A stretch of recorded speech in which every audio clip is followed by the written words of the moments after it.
concepts that Bernays took from Freud was that people, they think they're ruled by their own judgment and rational thinking, but they're not. They're ruled by their unconscious or their subconscious, and they don't even know it.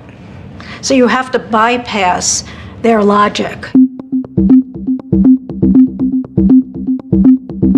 Edward Bernays would put this concept into practice for the first time for one of his clients, the American Tobacco Company.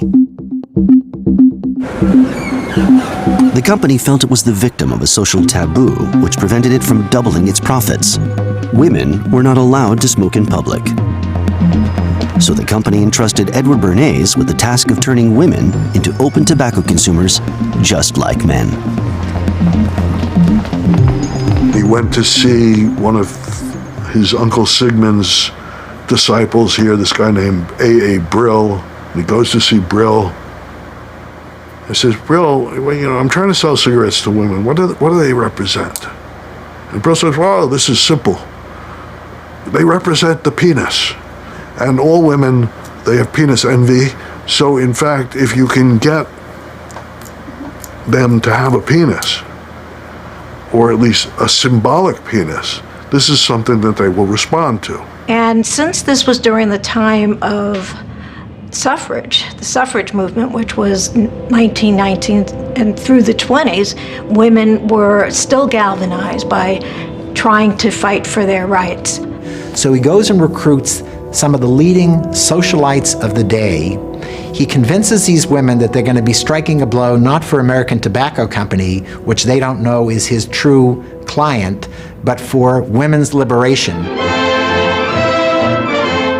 To launch his PR campaign, Edward Bernays decided to use a popular event as a springboard: the famous annual Easter parade in New York.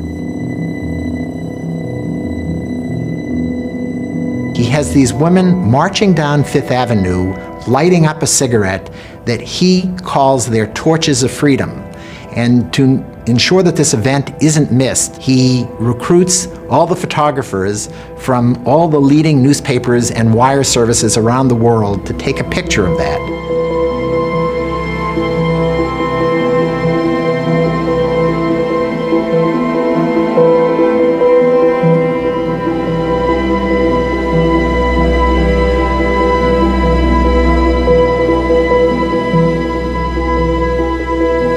The next morning, the New York Times had carried the story on its first page. They treated it as news, which it indeed was.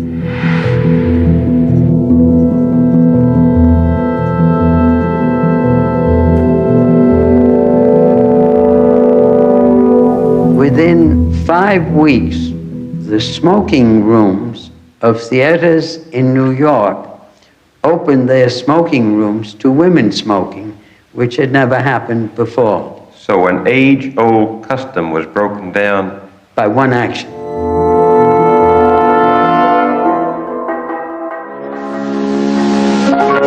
The role of PR is creating circumstances that jut out from the normal society, and therefore which become newsworthy. And so part of the role of the public relations agent is the need to understand what looks like news, what tastes like news, what smells like news. To this day, creating news is the number one thing that we try to do. And part of being newsworthy, of course, is doing something new and being the first. Nobody remembers the second guy who landed on the moon.